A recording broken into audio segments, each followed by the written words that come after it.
두 가지 질문을 함께 드리겠습니다. 장애 가족의 버티는 힘이 돼주는 장애인 가족 지원센터가 진안군에는 아직 없습니다. 장애 가족의 돌봄 부담을 줄여주고 부모, 형제, 가족의 심리 치유를 돕고 분절되어 있는 복지자원, 의료, 교육 서비스를 종합적으로 연결해주는 지원센터의 필요성엔 모든 후보께서 동의할 것입니다. 특히 전라북도 시군센터들은 긴급한 상황에서 장애인을 돌봐주는 단기 돌봄 연계 기능을 강화하는 추세이기도 합니다. 장애인 가족 지원센터 설립에 대한 의견을 주시고요. 두 번째 질문은 56개에 불과한 진안군 장애인 일자리의 확대도 필요해 보입니다. 일자리 대부분이 단기 보조형에 머물고 있습니다. 지역 여건에 맞는 지속 가능한 농촌형 장애인 일자리 모델이 필요하다고 생각되는데 장애인 일자리 확보에 관한 생각을 말씀해 주십시오. 이번엔 고준식 후보님 먼저 말씀해 주십시오. 사실 장애인 가족 지원센터가 있는 줄 잘 몰랐습니다. 그래서 장애인 가족 여러분께 하여튼 죄송하다는 말씀을 드리고요.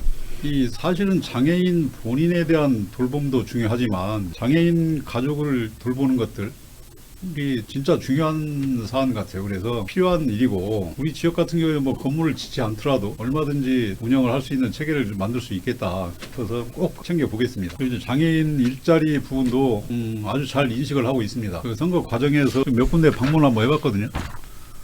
뭐 장애인 보호 작업장도 방문 한번 해봤고 장애인 이동기기 수리센터가 또 있더라고요. 가서 얘기를 들어보면 장애인 보호 작업장에서 뭐 몇천만 원이면 할 수 있는 그 상품 개발이나 이런 부분들을 요청했음에도 잘 안 된다고 그러더라고요. 그리고 이제 장애인 이동기기 수리센터도 가보니까 최저 시급을 주면서 단기 보조형 일자리 1년짜리 하고 다시 또 뭐 면접 보고 다시 채용하는 돈을 많이 주면서 그런 걸 하면 모르지만 최저 시급 주면서 1년 단기 일자리 이런 체계를 우리 사회가 우리 지방정부가 운영하는 것들 이건 좀 사회 시스템이 좀 저급한 게 아닌가. 그래서 사회적 일자리가 많이 있잖아요. 꼭 장애인뿐만이 아니고라도 이 사회적 일자리를 비정규직으로 운영하고 최저시급을 주는 이 시스템은 대대적으로 손질을 해야 되겠다. 그래서 정규직화하고 생활임금을 지급하고 뭐 이런 부분들이 우리 지역사회의 수준을 나타내는 게 아닌가 이런 생각을 가지고 있습니다. 그래서 하여튼간에 꼭 이 부분은 잘 챙겨서 실천하도록 하겠습니다.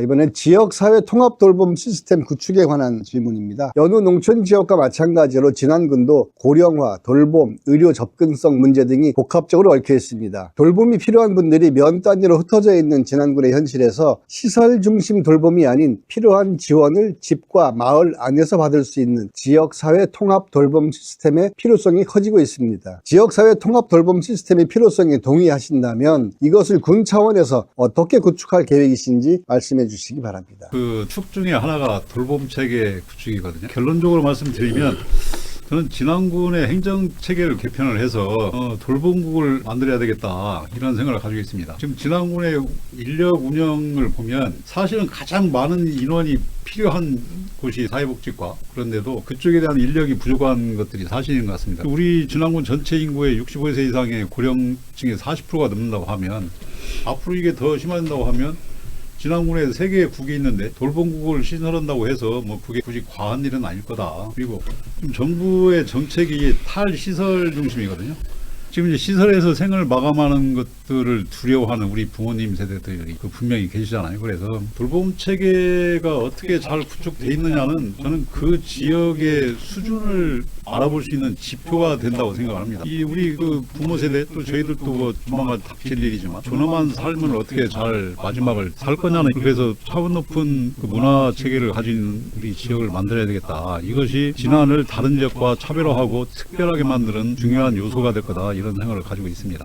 그리고 이 돌봄 체계 구축에 있어서 저는 중요한 축 중에 하나가 돌봄의 제공자가 있고 받는 사람이 있잖아요. 근데 사실은 돌봄을 제공하는 사람들을 전문직으로 인식하는 분 계신가요? 의사나 변호사처럼. 그냥 3D 업종에 최저임금을 시급을 받는 이런 직업분이 어떻게 존엄한 돌봄을 할 수 있겠습니까? 그래서 그 돌봄을 제공하는 사람들을 전문직으로 배우하고 육성하고 하는 이런 풍토가 사실은 가장 중요한 돌봄 체계를 구축하는 데서 굉장히 중요한 요소가 될 거다. 그래서 그런 부분들에 대해서는 끊임없이 진안군이 관여해서 전문직화하는 이런 과정들을 거쳐야 된다고 생각을 하고 돌봄 체계 구축은 뭐 법이 시행이 되기는 하지만 뭐 그 법이 시행이 안 된다고 하더라도 우리 지역에서는 꼭 필요한 일인 것 같고요. 앞으로 그쪽에 잘 매진해 보겠습니다. 지역 통합 돌봄은 굉장히 시급한 사안인 것 같습니다. 지금 뭐 이미 우리 평균 마을 연령이 10대가 넘어가는 시점에서 어쨌든 빨리 시작해서 이분들이 살아계실 때 혜택을 볼 수 있었으면 하는 바람을 가져봅니다. 자, 그 다음 질문 넘어가겠습니다. 아동, 청소년 돌봄 사업이 체계화입니다. 돌봄 사업이 정부 부처별로 각각 시행되면서 중첩되는 부분이 생겨 현장에서 혼란이 발생하고 있다고 합니다. 지역에서 돌봄이라는 개념이 생소했던 20여 년 전부터 아동, 청소년 돌봄을 처음 시작한 곳이 지역 아동센터입니다. 지역에서 오랜 기간 돌봄 사업을 이끌어온 이들 전문가의 의견을 들어 진안군의 아동, 청소년 돌봄 사업의 체계를 다시 세울 필요가 있다고 주장하고 있는데 이에 대한 의견을 말씀해 주십시오. 한 가지 질문을 덧붙이자면 이제 아동센터 관련된 건데요. 학령 인구 감소로 면 단위 지역 아동센터가 10인 미만 시설이 되면 아동센터를 지원하는 소관부처가 지자체로 넘어오게 된다고 합니다. 지자체가 예산을 지원해야 하는 상황이 되는데 이에 대한 대책은 세우고 계신지 두 가지 질문을 같이 드려보겠습니다. 지역의 어떤 아동 청소년의 돌봄에 문제가 있다고 하면 예를 들면 뭐 미국 같은 케이스도 경로당이 아이들의 돌봄 시설과 같이 겸해서 그 경로당에 계시는 어르신들의 정신건강에도 좋고 세대를 뛰어넘는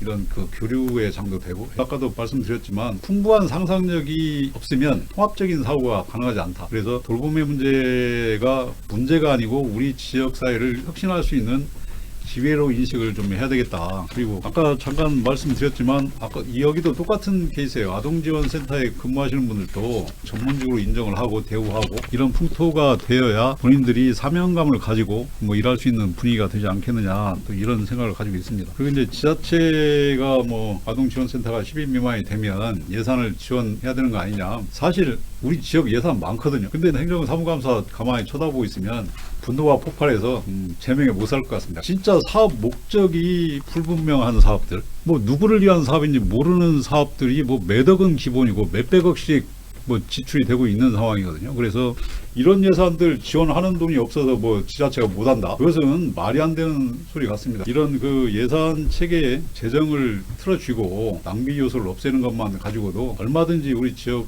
그 문제들을 해결할 수 있는 재원을 쓸 수 있다, 이 말씀을 드리겠습니다. 마지막 질문. 상상력이 필요한 시간이 돌아왔습니다. 자, 지금까지만 장애인, 아동, 청소년, 노인, 통합 돌봄까지 얘기 나눴는데요. 여성, 농민, 중장년, 이 사실 중장년들도 복지의 대상이 될 수 있거든요. 이런 분들을 위한 복지 프로그램 혹시 준비하고 계신 게 있다면 한 가지씩 자랑을 좀 해주시기 바랍니다. 예. 복지 관련된 부분들 이렇게 보면 예를 들어서 이제 임용 뭐 지원, 뭐 목욕비 지원, 뭐 이런 것들이 사실은 받아놓고 쓰지 않고 그냥 사장되는 이런 부분들. 그래서 결국에는 목욕탕을 자주 가시는 분은 목욕비를 더 지원을 해줘야 되고, 뭐 임용실을 자주 가시는 분은 해야 되는 거잖아요, 더 많이. 그래서 이런 부분들에 대한 조정을 통해서도 얼마든지 이 복지 혜택을 늘릴 수 있는 거다. 그래서 행정이 좀 촘촘하게 행정 행위를 할 필요가 있겠다, 이런 생각이 들고요. 아까 사회자께서 말씀하셨지만 이 공백 부분이잖아요. 중장년층이 뭘 받나 보면 사실은 그게 이제 받는 게 별로 없어요. 그래서 공백이 있는 분야들은 좀 찾는 노력을 해서 가능하면 해야 되는데, 결국에 복지 문제를 예산으로 꾸준히 지방자치단체가 준다고 하는 것들이 사실은 지속 가능하지 않다고 하는 것들은 많은 연구 결과들이 있습니다. 그래서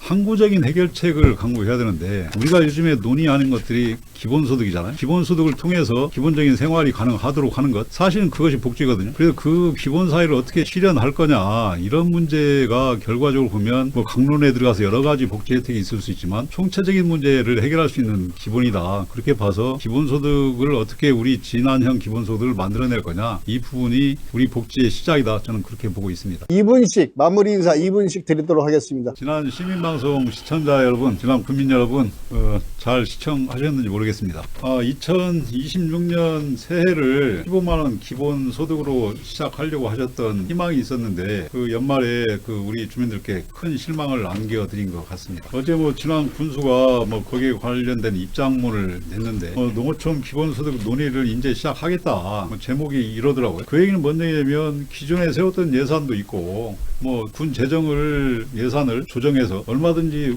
지난군 재정으로 할 수도 있는 것 같은데 중앙정부가 안 주니까 안 한다는 이런 얘기잖아요. 그래서 우리 지역 주민들한테는 1차에 이어서 2차 희망고문까지 했음에도 불구하고 기존의 재정 운용 기조를 바꾸지 않겠다, 뭐 건설 예산에 쓰겠다, 뭐 이런 얘기가 아닌가 싶습니다. 그래서 군수의 어떤 정치적 책임이 가볍지 않다. 저는 이렇게 봅니다. 그래서 우리 지역 주민들께 2026년 새해가 희망의 새해가 될 수 있도록 내년 선거가 잘 진행되기를 바라고요. 하여튼 시민방송 관계자 여러분께 감사의 말씀을 드리고 마무리 발언으로 가름하겠습니다. 감사합니다.